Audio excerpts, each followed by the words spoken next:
Winker, 103. You've been gone for a while. Glad to be back. You're across the pond. I have a lot of sporting impressions from England, but I'm glad to Quickly be talk back. about the Marlins. A lot of changes since we last spoke. We've got some new guys that we brought up. We've got some guys that we traded for that it looked like they're going to turn out to be good deals, like Jesus Luzardo. Yep. The Jackson kid, the catcher, Brian De La Cruz looks pretty good. Sanchez is back now.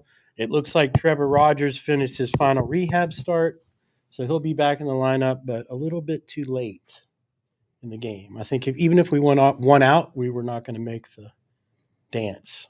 So tell me, it's interesting. I saw a very scathing article. I think it was on Fish Stripes. That was just like, oh my God, this sucks. And it's funny because I went on Friday. Mm-hmm. We lost. But it was interesting, the Marlins are playing pretty good ball. Yeah. Now, listen, the series against Washington, discount that completely because that team sucks. Yeah. But the Reds come in here hot, and we take 2 out of 3. 2 out of 3, and the one we lost was like one bad inning. It was interesting. I was at that game, and it was interesting to see how it went down. It was one bad inning. We held them in check. Right. And I don't know. It wasn't a bad game. We didn't play a bad game. We lost control of one inning and just couldn't catch back up. Right. But I got to tell you, I don't know what to make of it. And then it was interesting because I took Houston Astros fans to the game on Friday, and it was funny. Again, we lost, but they were like, I don't know, man. The Marlins are a decent little team. I'm like, yeah, we're a decent little team. Not bad. And I don't think our record reflects that. Maybe we've kind of gotten these snides where we're losing. But I got to tell you, it was funny seeing them. They had 2 reactions. Unfortunately, one of them was like, "Oh my God, how is this place so empty?" Yeah. You get You're that. Talking about a maximum like 10, 11,000 people. I think on Friday night there was probably 11, 12,000, and it was funny seeing they had that reaction, which was like, "Whoa, I can't believe this is this empty." Especially when you see, I had Grabkowski's tickets. Oh, those are awesome. I had 5 section 6, row 13, or what? Down there, pretty far. 8. Yeah. I had 5 of his tickets, and then my daughter wanted to bring her little friend. $6. Not in that section, right? But I snuck, but $6. That's what a ticket costs. When I told them that, they're like, "Oh my God, you can go see Major League Baseball for $6." Yeah. And there's only 11,000 people. And they're not bad seats, even the $6 ones, bro. And that's the one we did salute and serve. Yeah, we were way exactly. up there in the top. Yeah. Perfect view of the field. Excellent. Now, with that being said, the other thing they said was it was interesting. They're like, the guys are baseball fans, husband and wife, and they go to a lot of Astros, and they were just like, "It's good baseball. You guys got good players." They were talking ballpark. They were watching Miggy Rojas, and it's like, oh my God, he's your Altuve. That's what they, they were like, you got a good hitting short. It was funny seeing that through the Marlins through their mind. They're like, you got a good team, and of course everyone loves Jesus on first and the pit, So anyways, it was funny seeing it through someone else's eyes. It's like, you guys are on the right track. You have the best farm system. It wasn't the negativity that we're getting in Miami. But that's because they're coming from an outside spot but sometimes it's good to get that where it's like, it's funny. I was thinking about comparing to other sports, like the Dolphins starting up, and we were playing Cincinnati yesterday in the preseason. It's like, I always kind of look at other fan bases, like, where are you at if you're Cincinnati? You're pretty good place with that quarterback, right? Yeah. Where are we at as Miami Dolphin fans? We're in a pretty good place. Texans, they're in a real bad place. Yeah. And rumors still flying around about Deshaun Watson coming here. Yeah. However, Brian Flores did make a statement saying, "Look, we're trying to get guys on this team of high character." So does that mean Deshaun's out, or is I know that was a coded message. Could have been. It was like just when I was coming in, not to get into Deshaun's mess, but the guy was saying it's like it was Crowder from the Dolphins. Oh yeah, and he's like, "You're not having 100 different masseuses because you're shopping around." He's like, right. But he's like, the team gets you good masseuses, right? He's like, all us guys, we got the masseuse we like. They made sure she was available, and you stuck with your masseuse because he's like. So he was suspicious of it, and then they were talking then you have 20 of them. It's not one. It's 20 of them. Then it's like there's got to be a happy ending somewhere in this story. There is no happy ending. There's definitely not. So you're going to talk about England. I went to Puerto Rico. Yeah. I'll talk about that. And the rules there are totally different than here. Tell me. So we went. Donna and I went to Puerto Rico. We got engaged down there. I love Condado. My wife was like, "Tell It's Tommy, freaking awesome. Congratulations!" I saw her today. But no, and she was like, "And what are you doing? Why are you getting married? Don't you know better?" Right. Yeah, but that's because she's married to you. Yeah, exactly. Yeah. So anyway, you get there and you've got to do a QR code scan, and this form comes out. You fill it out, name, address, date of birth, social security number, and then you had to upload your CDC vaccine thing. Took a while. I don't know why JetBlue didn't tell us to do it on the plane. Yeah, because they suck. But and then the whole trip started out ominously because pilots go, we're number one for takeoff, and then 10 seconds later we got to go back to the gate because this computer just got weird. So I'm like, all right, well that makes sense. So it was another hour waiting at the gate, fixed the computer, took off. So we got there, weather was great, everything was perfect. But day one, so we got on Sunday, Monday, the new law came into play. To go into a bar, restaurant, or public gathering place, you must present your vaccination card. Otherwise, no entry. Interesting. Yeah. And so we had them, and we also had them on the phones because we uploaded them like you're supposed to. Which is interesting, too, because it's like you could photocopy that thing. Like it's like so easy to fake. It's like back when we were in high school or something. Dude. Yeah, like fake IDs in high school were harder. Yeah, exactly. Slightly harder than that's just crazy. Yeah, and we did. Yeah, I had that like since I was like 15. But. And it's funny. I saw an article what do you do if you lose it? And then I also heard you're not supposed to laminate it. Yeah, because now we're going to get boosters. And I've already got mine, so I'm good. You got a booster? Yep. Oh, cool. Right down here. I got a promo. Denise got one. Donna got hers. Which one are you guys on? Pfizer. Me too. Really? And you just signed up for it?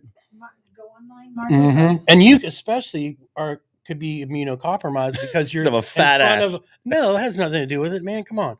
I was actually speaking from a lawyer standpoint where we're out there in front of people. Yeah, not that what is it called? We're not critical workers, but we are. You're right. I mean, I'm out all the time doing stuff here. Yeah.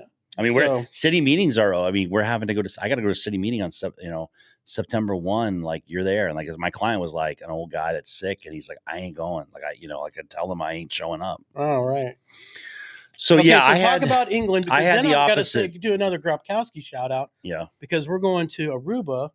Oh, cool. And he's got the Connect down there for the hotel and stuff. So we're going like a family and friends deal. And it's funny. I have only ever been to Aruba one time, and I was there for a Yankees. I'm not going to name the player, but a Yankee player that had gotten into an accident down there, and had to deal with some of the fallout from that. But you speak alcohol related. You speak Dutch? No, but it was that's Dutch the thing. Ball? There's a lot of Dutch ball players down there. All right. Yeah, it's interesting. You may see some baseball when you're down there. You should look into it. I don't know if they do that the Winter League has started up yet, but that would be cool. Check it out. All right, so talk about England because. So here's the deal with England. It was a little jarring because. It's a pain in the butt. The testing, straight flight from Miami. The testing's crazy. You got to get tested. Like I was up in Georgia on vacation. I had to come home, test, pay $75 to get the test because you got to have the results within 48 hours. You can't risk it. Then you go, and then you have to pay for your test in England. Then you land 2 days, 120 pounds. Okay. Then that test is useless. Because you don't get the results in time to fly back, right? I was gone for 7 days. Okay. So then I had to go the day before, 2 days before. Okay. Pay another £100 to get like the test that got me the results by midnight so I could fly home. Because to get in the United States, you got to have a negative test. You didn't have that in Puerto Rico, right? No. So to get back, but you do have to have a vaccination card. Yeah. To get on the plane. There you go. And it was interesting. I mean, to get there. Yeah. But to come back from out of the country, and it was funny. Yeah. Because the only hesitation I had was getting back to the United States. I was worried about if all hell broke loose, it's not a good time to be traveling. But anyways, but it was interesting being in England because in England, like I was telling you earlier, they're over it. Like it's like. And I thought you just meant they were mentally over it, but no. No, they've actually figured out how to do it. I went to a football match and I didn't know. I bought these last minute tickets. I took my nephews and I was there to my mom got married. Oh wow. So I'm there with my congratulations. My mom. Well, I don't know her new name. Now it's Batterby. Okay. And I went with Alan her new husband, and it was funny because he was joking around. I was like, I'm supposed to be on my honeymoon, and here I am going with the boys to a West Ham game. Well, that's like your bachelor party. Exactly. You didn't get, pal. But we had a blast. Take it easy. We're at Olympic Stadium, which is now London Stadium. It's the home of West Ham. And I didn't realize, but it was the first match back after 18 months. Of any full match. Actual soccer in England. Well, they had the Euro Cup. Okay. This was the first match league thing. Okay. And the energy was incredible. Like people are like we're back. It was like they did this great intro and like this is the world stage. Everybody we're back singing, on. Drinking no beer. Mass anywhere. And it was just it made me think about here we are. We're in the middle of it again. And they're over it. But anyways, it was great to go to a soccer match. It was very interesting being, it's so it's like going here back like when we went in the 70s. There's like a smaller screen.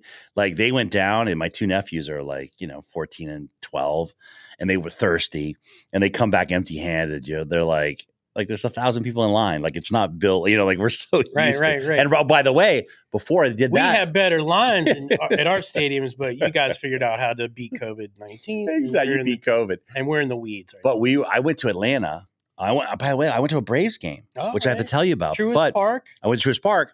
Have you been? Huh? Oh, nice ballpark. Nice ballpark. I would never admit it to a Braves fan. No. I didn't like it. It was in the suburbs, and I didn't like our old boy Adam Duvall. Someone wrote how would you think? It's like it's full of Braves. Yeah. But it's a great ballpark. I liked it a lot. And I got to say, I had seats right behind home plate, upper deck, and it's just so steep.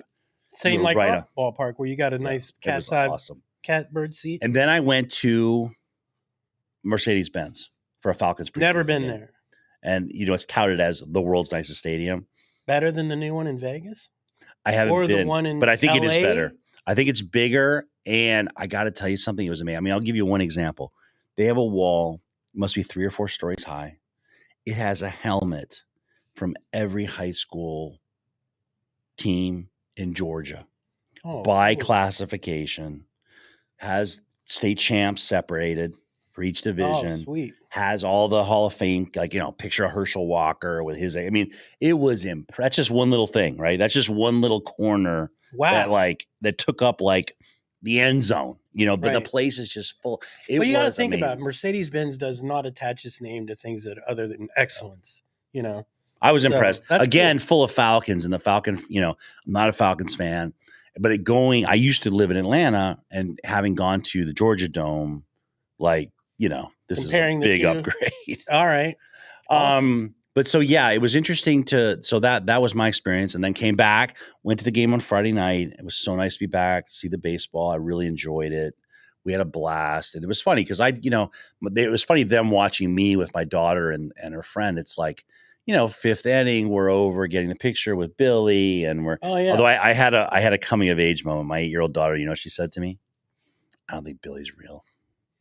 That's just a person inside there.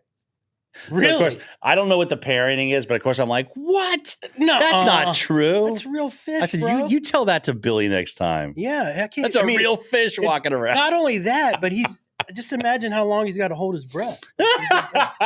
That's like 7, a couple hours. I'm like, you say that to Billy next 3 time. 3 hours. He's got to hold his breath for 3 hours. Oh, so poor guy. Well, I actually had the actual guy. Yep. On the original Billy. I'll make sure else he got fired. I'll make sure else he doesn't watch that episode. Yeah, don't watch that because he is the original Billy the Marlin. What's your take on the Mets getting booed? Oh, I love it. And then now Baez and Lindor has been taking a beating, literally by the fans. But now their thing to do is thumbs down to the fans. So just make sure everyone knows exactly. Whenever they do something good. Right. They put the thumbs down. Now, I saw 2 great reactions to that. One was someone said, the reason this is becoming something now 2 weeks later is the Mets so infrequently are doing something good. Right. There's no reason for them to do the thumbs down to the fans. And then the other thing I saw was I can't stand Jim Rome. But driving in From today. Rome is Burning? He comes, he did a great thing. And that staccato of pride. I just can't stand listening to him. But he said the following was so great.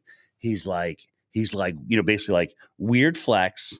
Baez, you've been hitting 200 since you came to the Mets. Mm-hmm. And you're sitting there, it's like, that's not how it works. And he's like, I'm an LA guy. I have nothing to do with New York, but I don't think that town's going to put up with that. Right. It was a really They're not good, gonna. That's a good take. True. And listen, can you imagine Javi Baez coming from Wrigley, where he was adored? Yep. And was like the toast of the town. Now you go to a bigger city, a bigger market with very intense fans, not the lovable loser Cubs fans that we've had. What have you done for forever. me lately, Yankee fans? Yeah. What exactly? And it's a big city and it's a big market, and you better perform. Lindor, that's the thing, and we all know that. That's perform. The thing is, like, you can mouth off like that. We see it with the NFL coaches all the time. You can have that attitude. There's a reason he gets away with it in New England, right? Yeah. You can be that way, but if you're losing and you're like that, it doesn't work. And it's interesting because part of it is, I got to tell you, like, to bring up a soccer, I follow Inter Miami, and I was at the game, and Gonzalo Higuain, came here from Juventus, I think, from big Italian club, gets booed off the field. He's a mess. And it was funny. Like, what did he do? He didn't say a word. Comes back. He's like on a goal tear. And it was like, that's how you handle that. That's how you answer. You know what I'm saying? Like, you just don't clap back at the fans. Like, to me, it's just like, there's nothing to be gained. There's nothing to be said. Right. If anything, it's always say, like, in politicians, like, if someone asks you if you're running for another office, the answer is like, what you talking about? I'm focused on this office. Right. And it's the same thing. Like, if, it's like, oh, the fans are criticizing me. I expect better of myself too. Right. Yeah. Like that. Instead of the thumbs down. That's it. It's like, I need to do better too. Irate? Bring more attention to your crappy performance. And I feel bad for Grabkowski because I know how much of a Mets fan he is. But so that's Well, we saw the wheels start to come off because I went to Grabkowski to 2 of those games. You went to 1. Yeah, and we beat their. We beat them so bad. Yeah. And they were supposed to be the team that won that. And division. I saw. I think it's Atlanta all the way. There was a Mets fan in the crowd. We were in the middle of all those Mets. I'm sure it was the same with you as all Mets fans around. Oh, yeah. And the guy's like, he's like, whoa, wait a minute. Look, I just looked at the standings. We're still number 1. Yeah. And I was thinking to myself, like, yeah, man, that not ain't for long, bro. Your team sucks. And you got a $500 million infield. That's terrible. Yeah, Mets suck. Yeah, not as bad as us, but pretty sucky. Now we're actually up there now for a series against the Mets. Today's game suspended for weather. Turn into a game tomorrow and is double. Oh my God, it's gonna be like 2 double headers, right? Yeah, looks like. Is it 2 double headers? I think so. Yeah, because I think so. Oof. So but it'd be nice to take 3 out of 4. I'm bummed there's not a game. I was looking forward to seeing the game tonight. Yeah. So we're gonna take Donna's little grandson. He's 3. He started playing t-ball. Now, at 3, t-ball is not really a organized sport, generally speaking. Like they do the ground balls to him. Yep. They let him hit a couple off the tee. They run the bases and all that stuff. Some kids were building sandcastles in the dirt. There were a lot of girls playing that were really good. That's awesome. But Logan, he didn't want to really have anything to do with it. And basically it was like scaling the fence on the outside. Love it. Wasn't having it. So so that starts. They go through maybe, I don't know, 2 or 3 weeks of like practice, and then they start playing games, which I can't imagine lasts for more than 3 innings. But it'll be a lot of fun, and that's so fun. We're going to take him to the final game of the Marlins season against the Phillies. I think it's on the 3rd, October 3rd. Awesome. Yeah, so he'll get to go to his first game. Awesome. Yeah, and they treat you pretty good. If you go up to the desk, they'll give you all the button, my first game. And also sign up for the kids club. That's one thing my daughter went to, was her second kids club. They gave her a killer shirt. Oh, cool. And it was the funniest thing because here's my daughter negotiating. But you do it at the thing, at the like main. You sign in. You have it on your ballpark app. Okay. And it's on there, and they do it. The kid gets a lanyard with the thing. They put the sticker on, and the first one you get is like a little keychain. Second is a T-shirt, and then one of them is like a pair of Wi-Fi big headphones. Oh, cool. And then one of them is a glow in the dark slime. And it was funny. My daughter, here's like look like the 20-something guy giving out the prizes, right? And my daughter's like, I want the glow in the dark slime, and he's like, well, no, but you get the T-shirt. Like it's time for the T-shirt. And she's like, yeah, I want the slime. And he's like, yeah, but the T-shirt's like the better gift. Yeah. Like is that like I want the negotiating slime. at Chuck E. Cheese with the tickets? I got this big long ass string of tickets. I want the biggest freaking bear up there you got. Yeah. I don't care how many tickets. My daughter was not interested. Pay for that? And so, but the good news is, it's so funny because my daughter said to me last night, she's like, I want to go to a Marlins game. And of course, I'm like, oh, that's so nice. You want to go to, she's like, no, I just want my slime. She just go in, get it, and leave. Oh, yeah, that's what she wants. Yeah, there's not going to be any actual ball game watching. All right, so we're back on. Listen, what's your schedule like? Are you going to be able to do it some more? Yeah, let's do it tomorrow. Okay. We're going to do it tomorrow. We're back. All right. Sounds good. We're back. All right, boys. No game tonight. Tomorrow, doubleheader. Thanks, D-Nice. Flip the M. Go fish. Bye. Preview.